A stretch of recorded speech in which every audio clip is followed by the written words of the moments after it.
Começar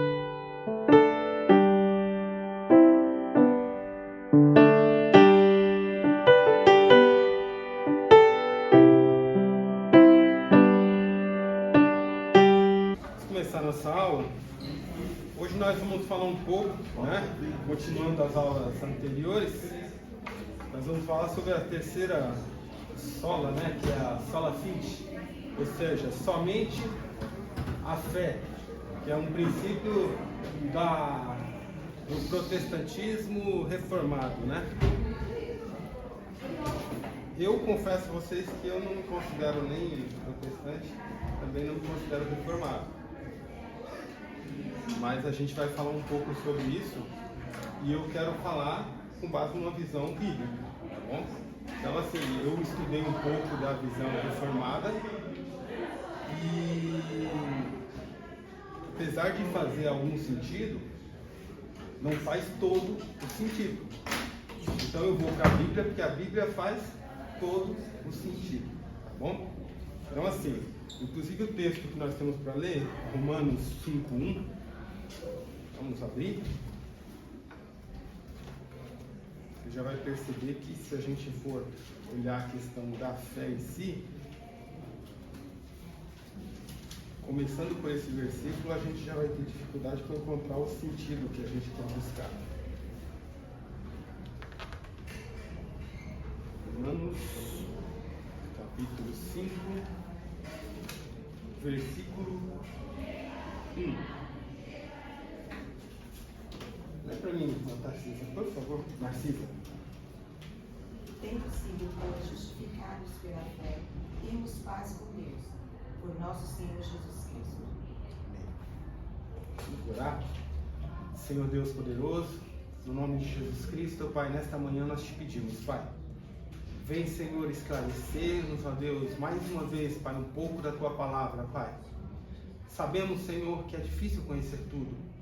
Mas, ó Deus, queremos cada dia, Senhor, conhecer um pouco mais, Pai, para caminharmos, ó Deus, para o nosso objetivo, Pai, que é a estatura de varão perfeito, Pai.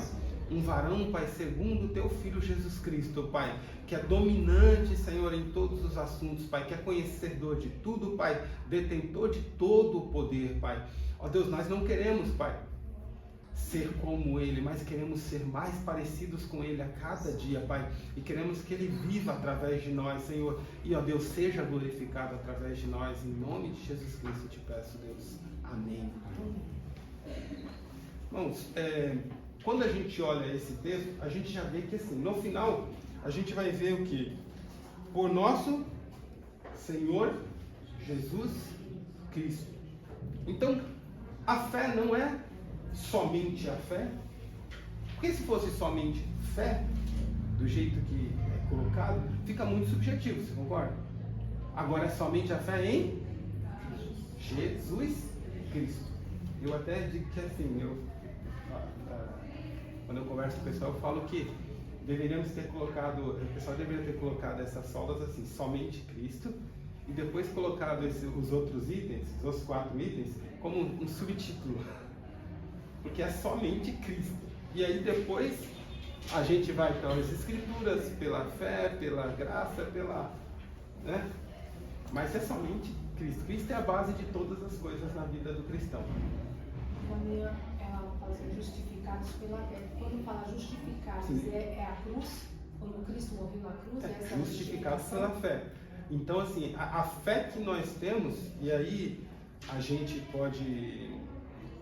Eu vou entrar nisso, Maria, aqui, eu vou já entrar já nisso, aí eu vou explicar de forma mais... Eu quero usar textos bíblicos para a gente entender o que é fé. Porque o que acontece? Quando a gente fala somente a fé, é realmente somente a fé.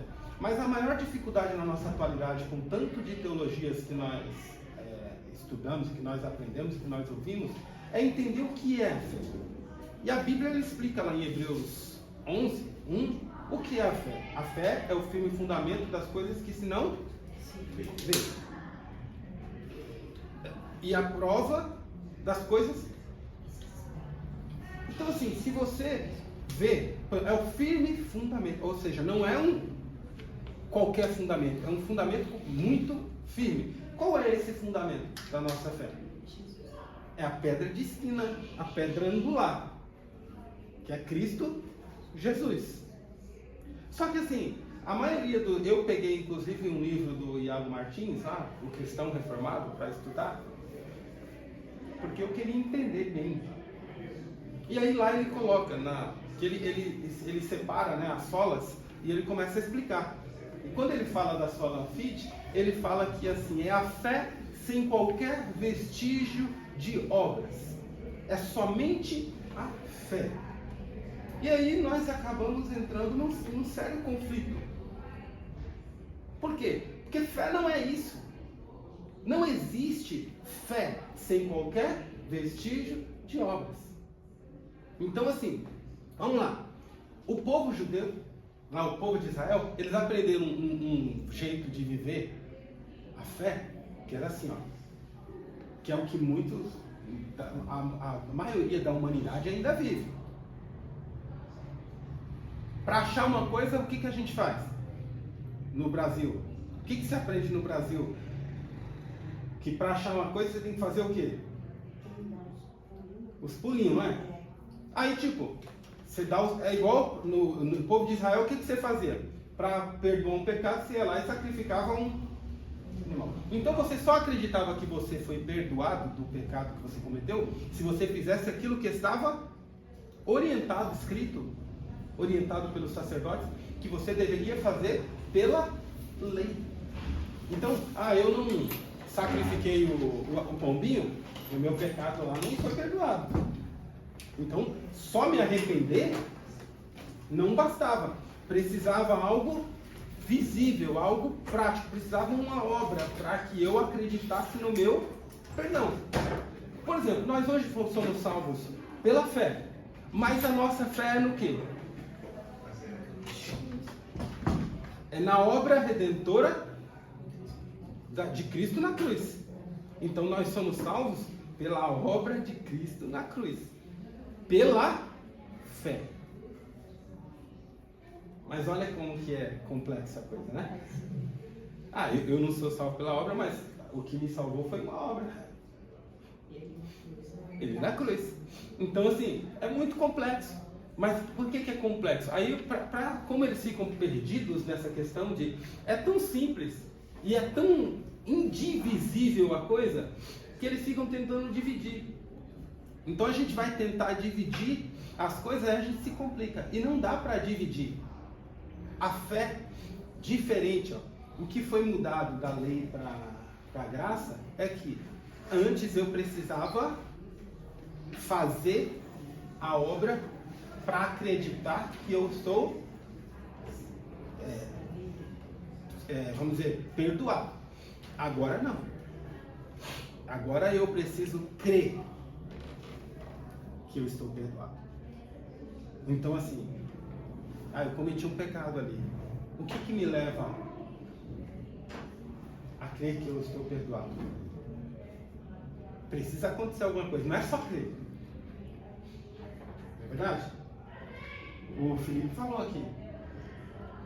O que me leva a crer que eu estou perdoado?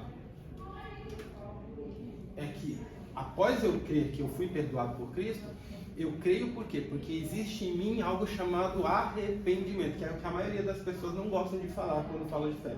Arrependimento. Então, eu só sei se eu realmente estou perdoado do meu pecado quando eu manifesto sincero arrependimento. Então, quando eu me arrependi, eu vou agir naturalmente para expiar o meu pecado. Então, assim, eu já não consigo mais me sentir bem com o pecado. Então, eu estou arrependido. Então, eu quero sair daquela condição de pecado. Eu quero agora me aproximar de Cristo. Mas por quê? Porque eu creio que em Cristo há perdão para o meu pecado. Então, eu me arrependo, eu me sinto pecador e eu caminho para Cristo. Mas não existe estou lá no pecado. Estou lá vamos dizer que estou lá no prostíbulo. Cristo morreu pelos meus pecados. Eu continuo lá. Não me arrependo e continuo praticando.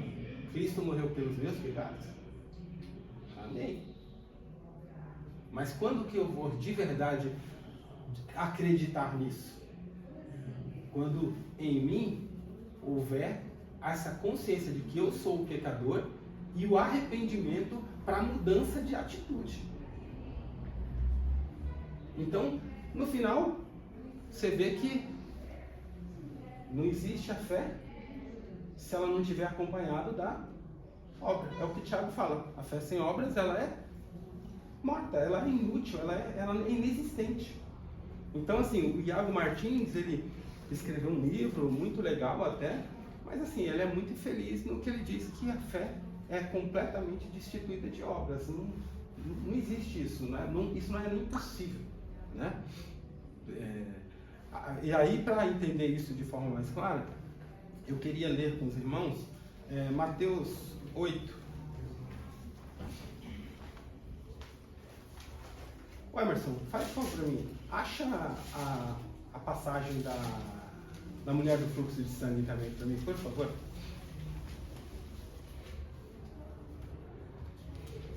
Mateus 8.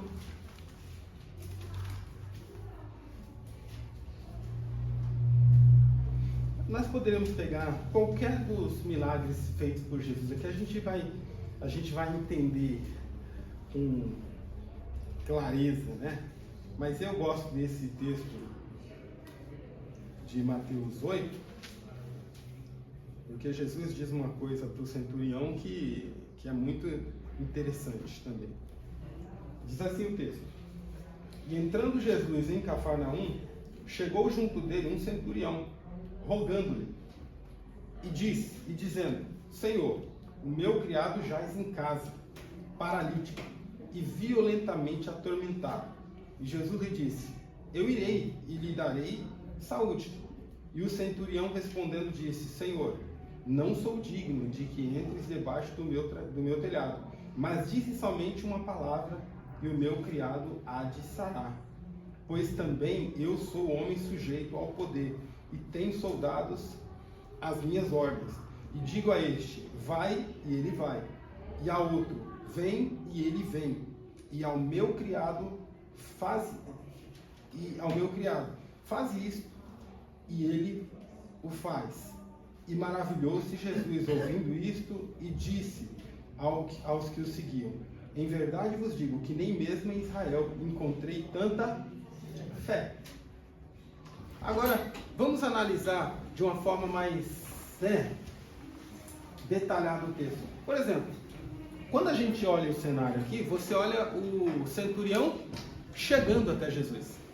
Mas ele estava onde? Antes de vir para Jesus. Ele estava lá na casa dele, com um servo doente, atormentado. Aí na cabeça dele, ele pensou: Jesus tem poder para libertar o meu servo. Só Jesus tem poder para reverter essa situação. Então o que ele faz? Ele vai até Jesus. Então uma coisa que a gente percebe é que assim, onde começa a fé? Onde começa a fé? Não. Começa quando ele entende quem é Jesus. Então assim, ó, eu estou aqui, eu estou parado. Então assim, eu entendo quem é Jesus.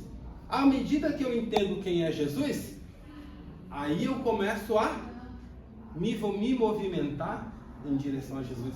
Não tem fé se não há movimento. Entende? A fé, ela é como o combustível que movimenta você em direção a Cristo Jesus. Então, quando eu digo, como Iago Martins diz, não existe obra, então o que eu faço? Eu tenho fé e fico morto ali?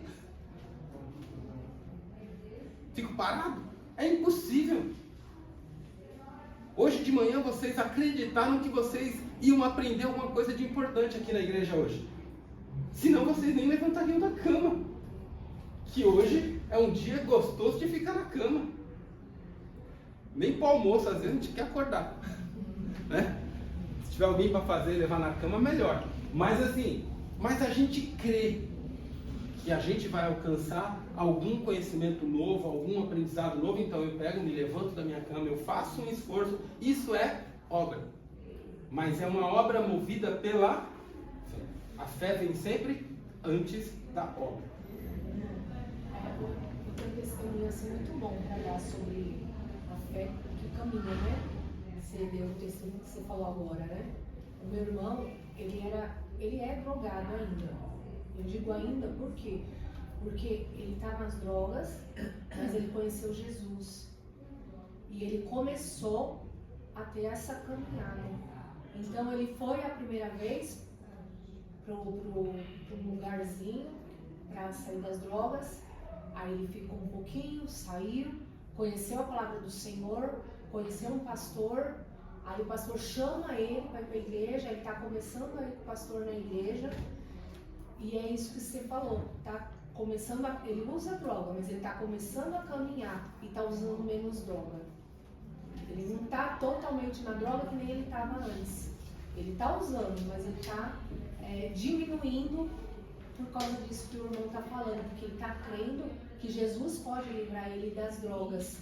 E aí na sexta-feira eu fui na igreja dele, porque ele chamou a gente, que era aniversário da igreja dele lá, e ele louvou, assim, junto com um grupo, né, que ensaiaram da igreja, e ele louvou ao Senhor. E eu fiquei tão emocionada com isso, eu falei, Senhor, eu creio que o meu irmão já saiu das drogas, por tua causa, não é por mim, não é pela minha irmã, porque a gente ora muito por ele, mas é por causa do Senhor, porque o passo ele está dando, e o Senhor está o abraçando. A maioria das pessoas esperam, em casos assim, um movimento muito brusco, né?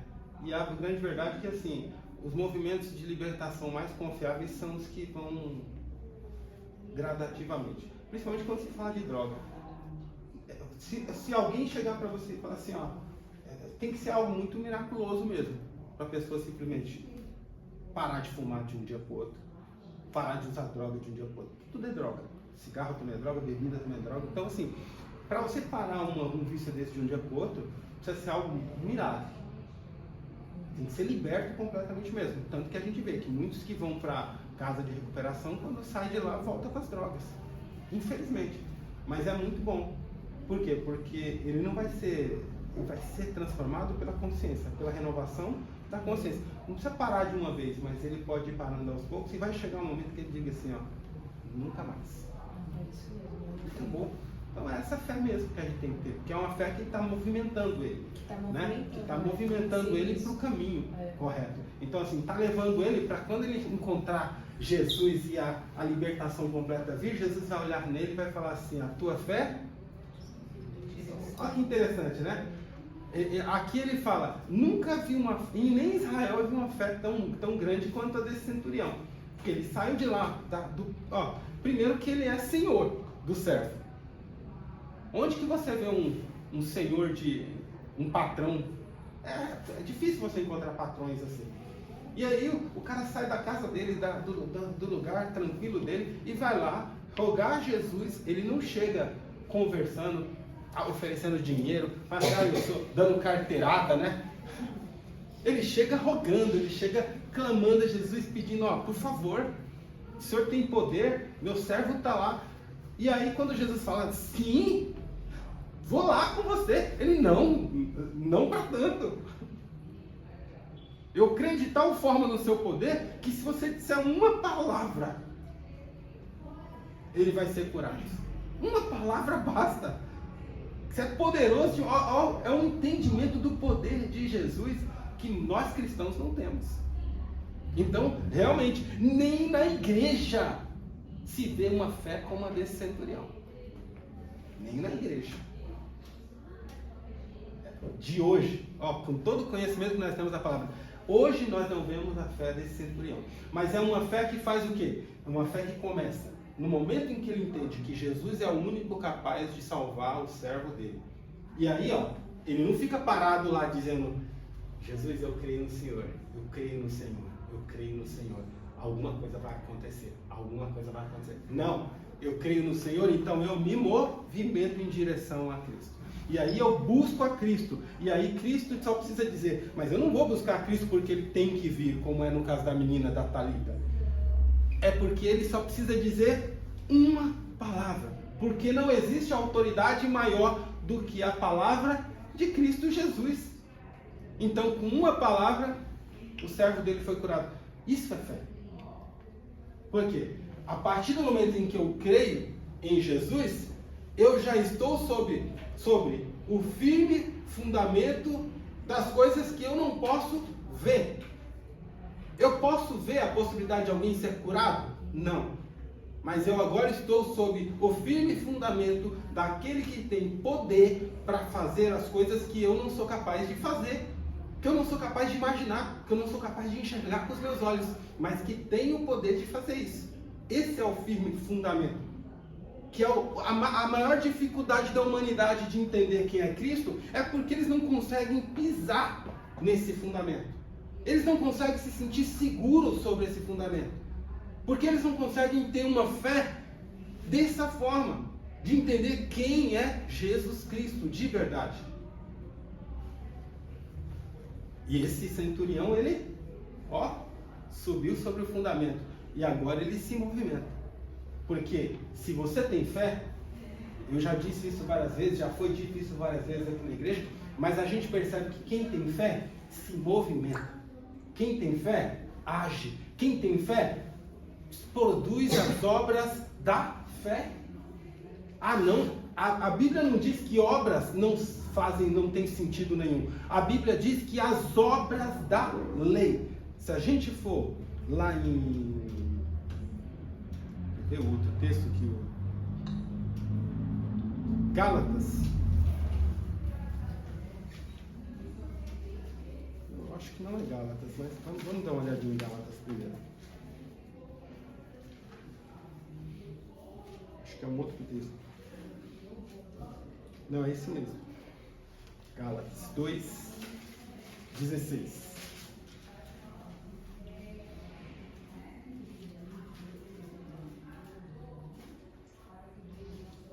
Diz assim: sabendo que o homem não é justificado pelas obras da lei, mas pela fé em temos também crido em Jesus Cristo para sermos justificados pela fé de Cristo e não pelas obras da lei, porquanto pelas obras da lei nenhuma carne será justificada. Por quê? Porque quando fala aqui está dizendo o seguinte, que as obras ali, quando eu expliquei, você primeiro precisava praticar a obra para acreditar que você estava livre daquilo, estava justificado do seu pecado. Agora não, agora Cristo morreu e a morte dele naquela cruz, que é a morte como o cordeiro, que a gente chama de cordeiro pascal, né? Porque era o que se fazia todo ano na Páscoa, sacrificava-se o cordeiro pelo perdão dos pecados. Agora isso acabou. A morte de Cristo na cruz é suficiente para justificar o pecado daqueles que estavam presentes naquele momento, do que estavam no passado e dos que viriam no futuro. Então agora eu não preciso mais fazer aquela obra, eu só preciso crer na obra redentora da cruz. E aí, quando eu creio na obra redentora da cruz, eu faço o quê? Como o centurião, eu me movimento em direção a Cristo. Porque se eu creio que Ele é a minha pedra angular, que Ele é o meu firme fundamento, que a partir do momento que eu estiver com os pés firmados nele, que eu vou conseguir enxergar o que eu não sou capaz de enxergar hoje, aí eu começo a viver a verdadeira fé. Olha como é diferente, né? Então agora que eu creio em Jesus, eu vou atrás dele. Porque é Ele quem vai realizar o maior de todos os milagres da minha vida. Que é o milagre operado por fé. Que é qual? É o milagre que me muda de homem carnal para um homem espiritual. É o milagre que tira os meus olhos de olhos carnais para olhos que enxergam o espiritual. É uma obra que transforma os meus ouvidos de ouvidos carnais em ouvidos agora que dão prioridade para o espiritual. Muda completamente, muda o meu caráter, muda a minha maneira de vestir, muda a minha maneira de pensar, a minha maneira de agir. Me muda completamente, por quê? Porque a partir de agora eu tenho uma meta de vida, eu tenho um modelo a seguir. Agora eu tenho um objetivo. A minha fé me colocou num objetivo. A estatura de varão perfeito. Então assim, não existe. Por isso que o Tiago fala, fé sem obras é morta. Então quando eu tenho fé, a fé começou, eu começo a me movimentar. Eu começo a me movimentar em direção a quem? A Cristo Jesus. Por quê? Porque agora eu entendo que quem me justificou? Ele. Então eu passo a crer na obra redentora da cruz, então agora eu me sinto completamente ligado a Ele. Então quando a gente fala de fé, a primeira coisa é que a gente precisa entender que a fé precisa produzir na gente. A gente precisa entender quem é Jesus. A fé verdadeira, a fé que sustenta a vida cristã, ela precisa ser, fundamentada por esse princípio. Quem é Jesus? Então eu preciso entender a completude de quem é Jesus. Quem é Jesus? Na sua essência, Jesus é o Filho de Deus. Jesus é o Cordeiro que tira o pecado do mundo. Então ele tira o meu pecado. Mas Jesus também é um fundamento sobre o qual eu posso me colocar e a partir de agora viver uma vida pelos olhos dele, pelos pensamentos dele, por tudo que ele é. Agora eu posso dizer, eu tenho fé, porque eu consigo não só ver, mas eu creio naquele que domina aquilo que eu não posso ver. E eu creio naquele que também me garante a certeza de que, olha, o que eu espero eu vou alcançar. Porque eu não espero mais loucamente como os homens. Eu não fico jogando na loteria esperando ganhar o prêmio. Na corrida que eu tô, eu sei que eu vou ganhar o prêmio. Porque o prêmio eu já ganhei, a salvação já me está garantida, eu não preciso mais me preocupar com isso. Mas eu quero andar com ele. Então a fé, ela te faz viver essas coisas. Ela te faz entender quem Jesus é para a sua vida, o que ele representa na sua vida. E ela faz também você entender o tamanho do poder de Jesus. Qual é o tamanho de poder de Jesus? A ele foi dado todo o poder no céu, na terra, no inferno, nas galáxias todas que estão descobrindo aí. Não importa onde o que a gente descubra nessa vida, Jesus tem todo o poder sobre tudo. Então, nós precisamos entender a extensão do poder de Jesus, que é ilimitado. É sobre tudo e de maneira ilimitada. Mas a outra coisa que nós precisamos entender é que a partir de agora, nós somos completamente dependentes de Jesus. Então a fé, ela tem esses 3 pontos. Quando se há fé no seu coração, você vai precisar saber quem é Jesus, a extensão do seu poder, e entender que agora, a partir de então, você depende completamente dele, e só dele. Aí você começa a viver, como diz a palavra, o justo viverá pela fé. Mas é uma fé igual a maioria dos cristãos vivem hoje? Não. Eu tenho fé de que Jesus vai me dar um carro, eu tenho fé de que Jesus vai me dar uma casa. Não é essa fé que a gente está falando, isso é uma fé fútil. É uma fé de que eu preciso fazer o que ele espera de mim. E o que ele espera de mim? Ele diz lá que é para nós buscarmos o reino dele e a justiça dele, e o restante, todo o demais, ele vai acrescentar. É assim que a gente vai viver pela fé. Eu não quero saber se ele vai me dar um carro, não quero saber se ele vai me dar uma casa. Tem um irmãozinho que eu conheço que ele está em casa agora, está desolado, está afastado da igreja. Ele era segurança, né? E aí ele saiu da empresa, foi trabalhar de Uber. E aí ele começou a ir para a igreja, começou a melhorar no casamento dele, tratar a mulher dele bem, tratar os filhos bem. E aí ele pensou assim, eu vou começar a fazer tudo certo. E aí tudo vai começar a melhorar para mim. Só que o que acontece? A maioria das pessoas que vão nessa linha de pensamento, dá tudo errado. Porque não é assim que funcionam as coisas. né? E ele achava que assim, porque agora ele está sendo o melhor marido, ele está sendo o melhor pai, eu estou sendo o melhor cristão, estou frequentando o culto todo domingo, estou indo para o culto de homens, tudo lá.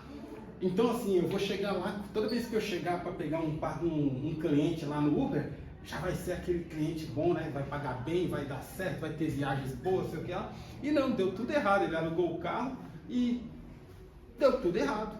Não deu o resultado que ele esperava, teve que devolver o carro. O que ele faz? Entra em depressão, porque Deus não está nem aí para mim, a culpa é de Deus. Sabe? Nós esperamos, infelizmente a maioria dos cristãos exerce uma fé que espera nas coisas só para essa vida. Então assim, se eu estou prosperando nessa vida, eu acho que Deus está comigo. E nem sempre Deus está com você, às vezes é o diabo que está te prosperando. A gente precisa ter muita atenção quanto a isso, porque não tem nada a ver uma coisa com a outra.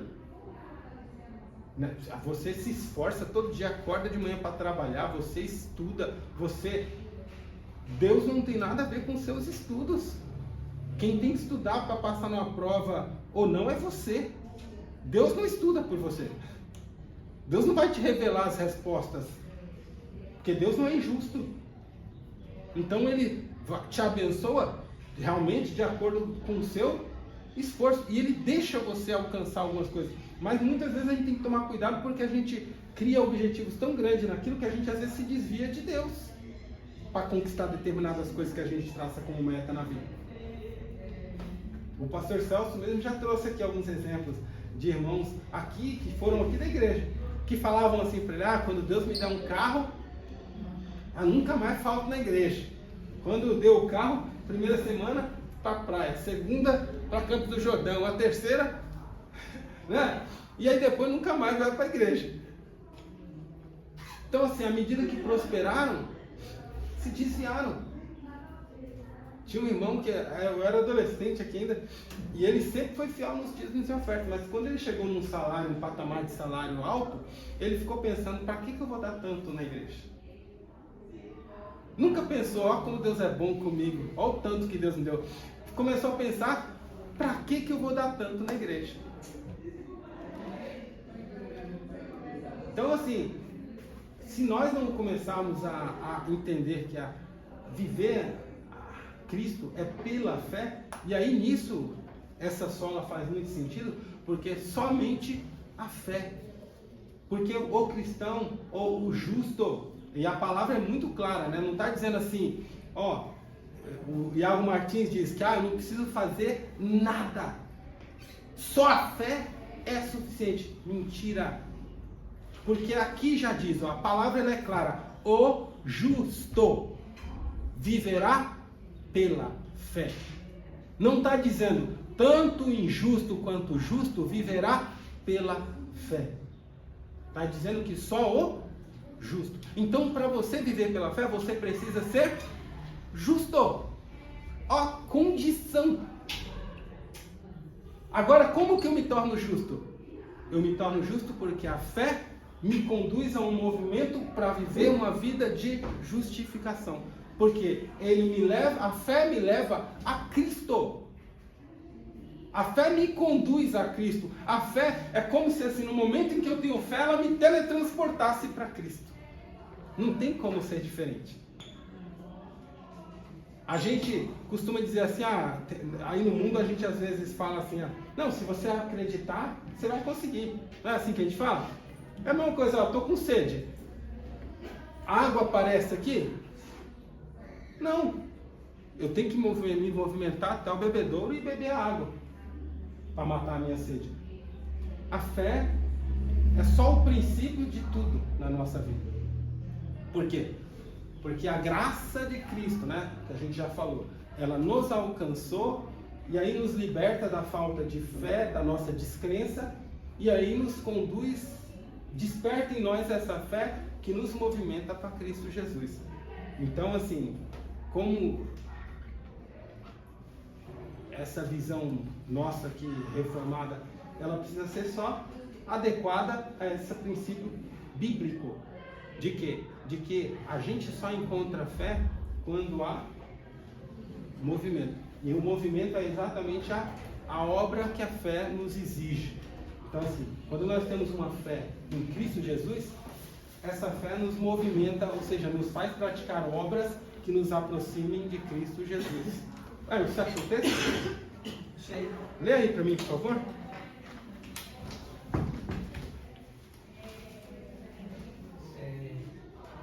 Certa mulher que havia 12 anos tinha um fluxo de sangue, e que havia padecido muito com muitos médicos e despedido tudo quanto tinha, nada lhe aproveitando isso, antes indo a pior. Ouvindo falar de Jesus, veio por detrás, entre a multidão, e tocou na sua vestimenta, porque dizia: se somente tocar nas suas vestes, sararei. E logo lhe secou a fonte do seu sangue, e sentiu o seu corpo estar já curado daquele mal. E logo Jesus, conhecendo que a virtude de si mesmo saíra, voltou-se para a multidão e disse: quem tocou nas minhas vestes? E disseram os seus discípulos: vês que a multidão te aperta e dizes: quem me tocou? E ele olhava em redor para ver a que isso fizeram. Então a mulher, que sabia o que lhe tinha acontecido, temendo e tremendo, aproximou-se e prostrou-se diante dele e disse toda a verdade. E ele lhe disse: filha, a tua fé te salvou. Vai em paz e ser curada deste teu mal. Então, nós temos aí um outro caso. Essa mulher, ela está há 12 anos buscando uma solução para o problema dela. Em 12 anos, ela tinha posses, ela tinha dinheiro, ela tinha... certamente ela era uma mulher rica. Mas por 12 anos ela buscou a solução onde? Onde ela acreditava que ela ia encontrar uma solução. O pastor Celso, há uns bons anos atrás, porque eu ainda era aqui da igreja, ele trazia alguns exemplos. Ele falava assim: imagina você no meio da floresta amazônica e a cobra te pica, uma cobra venenosa. Ali você vai saber se você tem fé ou se você não tem fé. Por quê? Aqui a gente tem uma dor de dente, a gente corre para onde? Pro dentista. Aí tem uma dor de barriga, a gente vai onde? No posto de saúde, no médico, vai no convênio, né? É automático pra gente. Por quê? Porque a gente acredita que as nossas soluções estão... eu preciso de comprar. Eu vou pro mercado. Eu vou orar para Deus mandar uma compra na minha casa? Não. Nós somos práticos. Nós aprendemos a viver uma vida de práticas que são práticas desse mundo. Práticas que dependem das nossas ações, das nossas obras. E talvez por isso a gente tenha tanta dificuldade de praticar fé, de entender o que é fé. Agora essa mulher, ela vivia as mesmas práticas que a gente. Mas aí chegou um momento que é o que acontece com a gente. Aí chega o médico e fala assim: não tem cura do seu problema. Aí o que você faz? A maioria dos homens procura um macumbeiro, procura o pai de santo, procura os índios, procura o que ele puder procurar de solução, ele procura, até uma hora que ele... E às vezes nem é tão teimoso que nunca procura Cristo, né? Até porque, gente, o fato da gente procurar Cristo, às vezes por conta de enfermidades, não quer dizer que a gente vai ser curado. Mas com certeza a sua alma pode ser curada. E você pode ser salvo. E essa é a parte mais importante que a gente precisa entender, é que Cristo não veio para... A cura que Cristo quer realizar nas nossas vidas pela fé, não é das nossas enfermidades físicas, é da nossa enfermidade de alma. A principal cura que nós podemos alcançar em Cristo Jesus é a enfermidade de alma. Essa mulher, ela estava enferma de alma. Por quê? Porque ela não tinha mais fé. Mas a hora que ela ouve falar que Cristo está passando ali, a fé dela acendeu de tal maneira em Cristo Jesus, que tirou ela da casa dela, com todas as limitações que ela tinha, tirou ela da casa dela, fez ela enfrentar uma multidão passando, arrastando por debaixo da multidão, e a fé dela era: se eu ao menos tocar a orla do vestido dele, eu vou ser curada. E aí ela toca a orla e acontece o que? Ela é curada. Mas mesmo assim ela não se manifesta. Então Jesus, sentindo que saiu virtude dele, ele questiona: Você acha que Jesus não sabia quem era ela? Jesus sabia. Mas Jesus queria que ela se manifestasse. Porque Jesus não está aqui para curar o físico. Jesus está querendo curar a alma. E aí Jesus fala para ela assim, quando ela fala tudo, e ela ali quando ela se manifesta e fala tudo, agora ela teve coragem de chegar diante de Jesus. A fé precisa nos levar diante de Jesus. A fé precisa nos levar a ter um cara a cara com Cristo. A fé precisa nos levar para esse embate cara a cara com Jesus. Que é ali que você vai se sentir de verdade pequeno. É ali que você vai entender quem você é e quem Ele é. E aí você vai entender que você é nada e Ele é tudo. Então a fé movimenta essa mulher para levar ela diante de Cristo, para entender que tudo que ela buscou a vida toda era nada. Mas agora ela buscou um que é tudo. Sabe tudo, tem todo o poder e pode realizar tudo. Inclusive salvar a alma dela. Jesus não queria só curar ela, Jesus queria salvar a alma dela. Esse é o objetivo da fé. A gente tem fé para ser curado. Mas a gente precisa ter fé para ser curado da alma. Para ser liberto na alma. A gente precisa ter fé para ser salvo. Jesus não morreu na cruz para te curar das suas enfermidades. Jesus morreu na cruz para te salvar da perdição, da morte eterna. Então, essa fé, você precisa começar a viver a fé nesse sentido. A fé precisa te movimentar para esse cara a cara com Jesus. A fé precisa te movimentar para você todos os dias estar ali, ó, frente a frente com Ele e realmente se avaliar e pensar: o que eu tenho feito na minha vida como uma cristã, como um cristão? Está certo o que eu tenho feito? Está certo o que eu tenho praticado? O pastor Adriano falava para mim ontem que ele juntou as filhas dele e falou: vou ser bem direto com vocês. Por conta das vestes de vocês, dos comportamentos de vocês, eu quero dizer para vocês que vocês podem sofrer comigo. Porque eu, como cristão, eu preciso me posicionar. E se vocês continuarem tendo as práticas que vocês têm, eu vou me vocês vocês não vão ficar felizes com o meu posicionamento. E falou: ó, você foi no aniversário da sua prima, dançou as músicas que sua prima dançava. A sua prima não é crente, você é crente? Nas suas festas eu não vou estar presente, se você não se converter. Porque eu nunca participo de festas mundanas. Então assim, ó, se você não começar a se vestir como uma cristã, eu vou começar a te olhar como... Não vou poder ficar pensando: ah, minha filha. Não. Eu preciso entender que, assim, do mesmo jeito que eu chamo a atenção das pessoas na igreja, que eu prego para as pessoas na igreja, eu tenho que pregar para a minha família, com o mesmo peso e com a mesma medida. Não posso tratar ninguém de forma especial. E vocês não são especiais. A partir de hoje, sabem, não é porque vocês são minhas filhas que vocês são especiais. Vocês vão ser tratados da mesma forma que Deus me manda tratar todas as pessoas. Filha.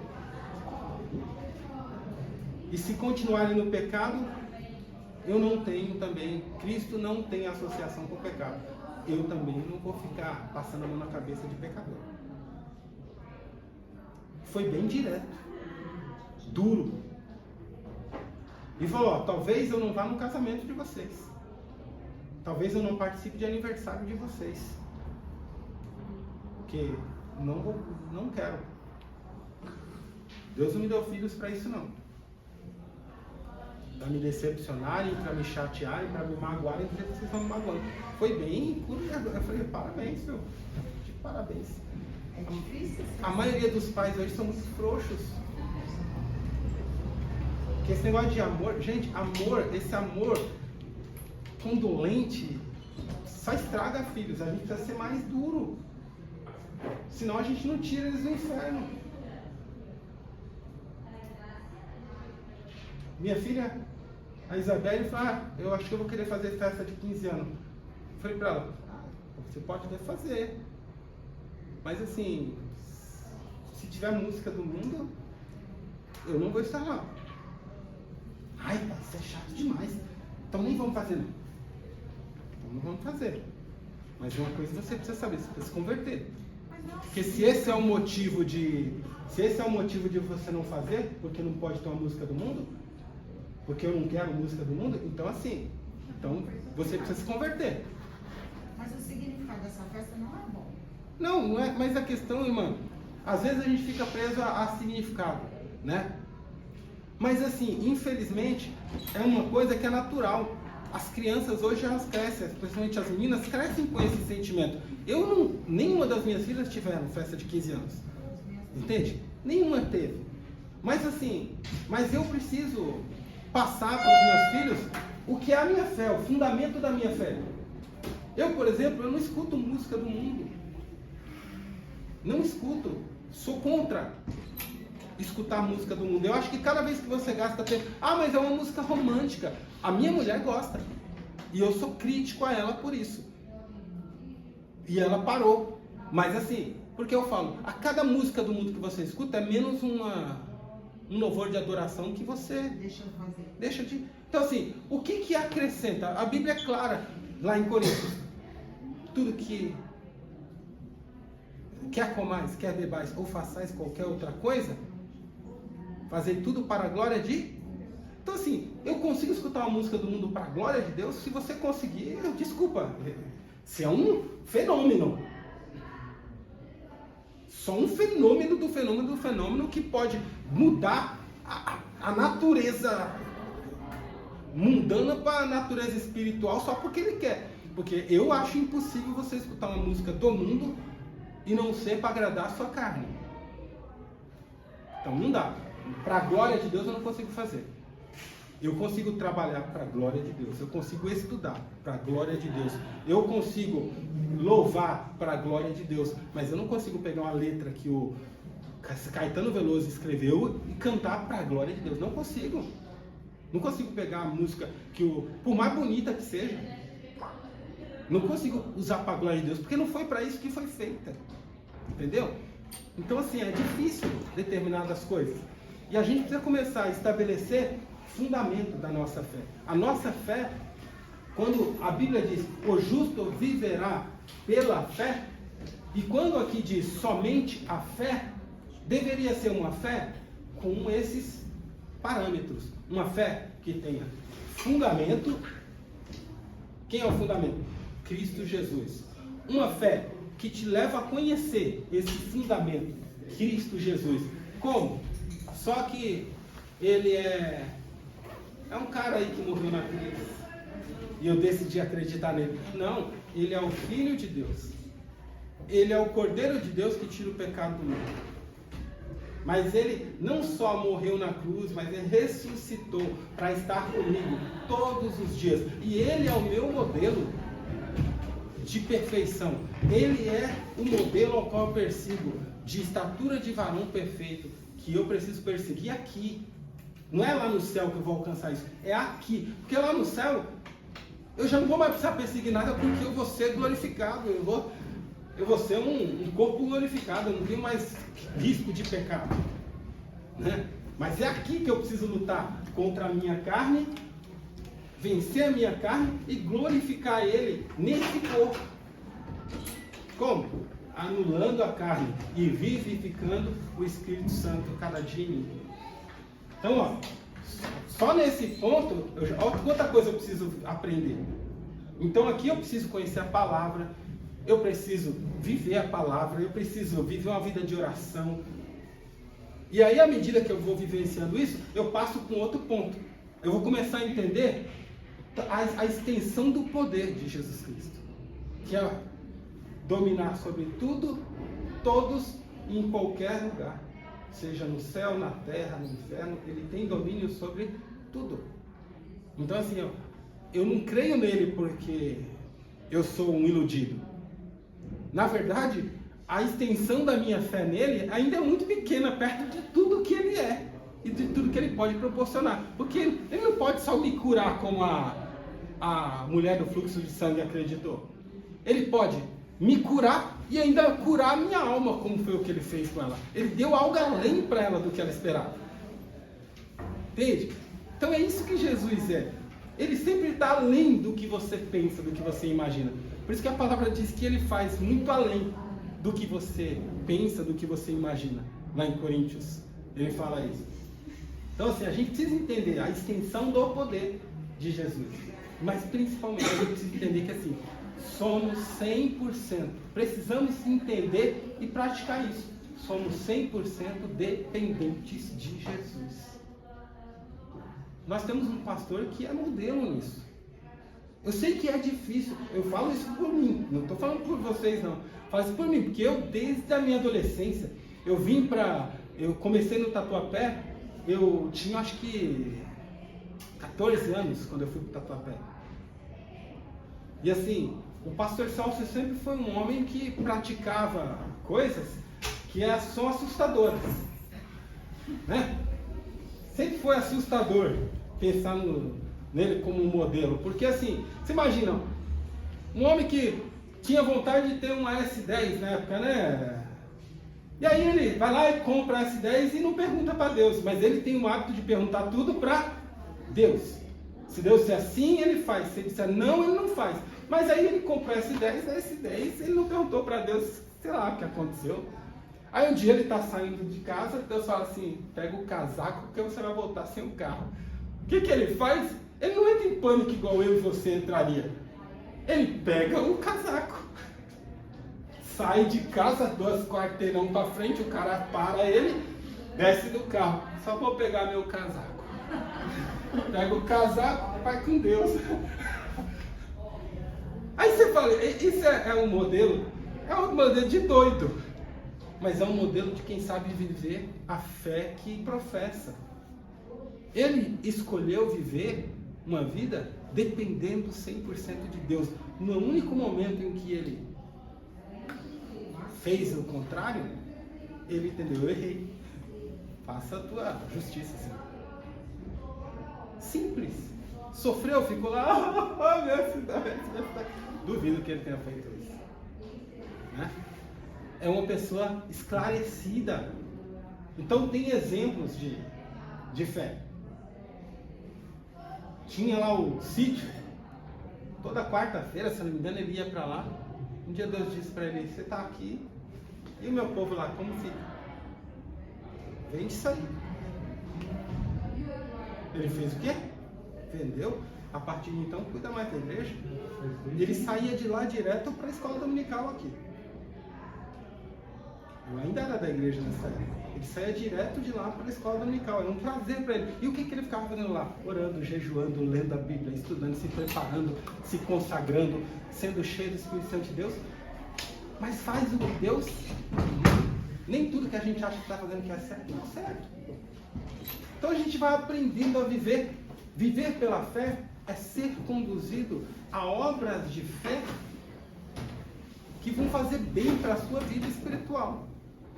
Não é o que você pensa, é o que a palavra de Deus te mostra, mas principalmente é o que o próprio Espírito de Deus te conduz. O próprio Espírito de Deus, à medida que você vai buscando essa presença, ele vai te mostrando o que é viver pela fé. Aí somente a fé vai ser suficiente, por quê? Porque essa fé, ela vem te mostrando todas as obras que ela quer que você pratique, tudo aquilo que te aproxima de Jesus, tudo aquilo que te coloca cada dia cara a cara com Jesus, tudo aquilo que não cuida mais só do seu físico, mas cuida da sua alma, da transformação espiritual que você precisa viver ainda nessa terra, para ser um cristão que de verdade glorifica o nome de Jesus, e as pessoas possam olhar para você e dizer, Jesus verdadeiramente vive, Jesus verdadeiramente existe, porque ele não só é falado por você, mas ele se manifesta através de você. E não é com curas, não é com milagres, não, é que olha, antes eu roubava, agora não roubo mais. Antes eu matava, agora não mato mais. Antes eu falava palavrão, agora eu não falo mais. Antes eu tratava as pessoas mal, agora eu não trato mais. Antes eu não era um bom marido, agora eu sou um ótimo marido. Antes eu era um péssimo pai, agora eu sou um bom pai. Mas principalmente, antes eu não tinha palavras de vida, agora eu tenho palavras de vida para quem me procurar. Porque agora eu não vivo mais eu, mas o Cristo em quem eu creio vive em mim. Entende? Tudo começa, a graça te alcança, surge a fé, e a fé te faz movimentar. Com pressa? Não. Às vezes com pressa e às vezes com toda a calma que for necessário. Mas ela te faz sempre movimentar em direção àquele que vai mudar a história da tua vida, que é Cristo Jesus. Então, somente a fé em Cristo Jesus é capaz de fazer a sua vida, olha, algo tremendo. Tremendo. Não só para você mesmo, para a sua família, mas para esse mundo que precisa de pessoas que brilhem com a mesma luz que Jesus confiou que nós brilharíamos. Ele disse: vós sois a luz do mundo. E nós precisamos começar a assumir esse papel pela fé e nos movimentarmos para vivermos essa bênção. Amém? Acho que aqui está bom. Eu vou pedir para alguém falar, né? Vocês querem que eu escolha? Alguém quer se habilitar? A classe precisa se lembrar o professor que a gente combinou, precisa indicar a pessoa no início da aula. Eu esqueci mesmo. Não todos nós esquecemos, só você. A classe precisa lembrar, precisa ajudar a gente. Eu esqueci mesmo. Na última aula eu lembrei, mas nessa eu esqueci. A última eu indiquei. Andréia. Não, foi a Bia. Andréia. Foi a Bia, a última foi a Bia.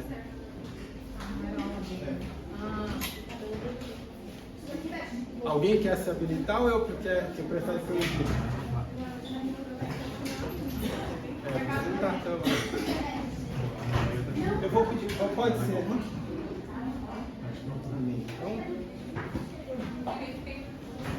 combinado já.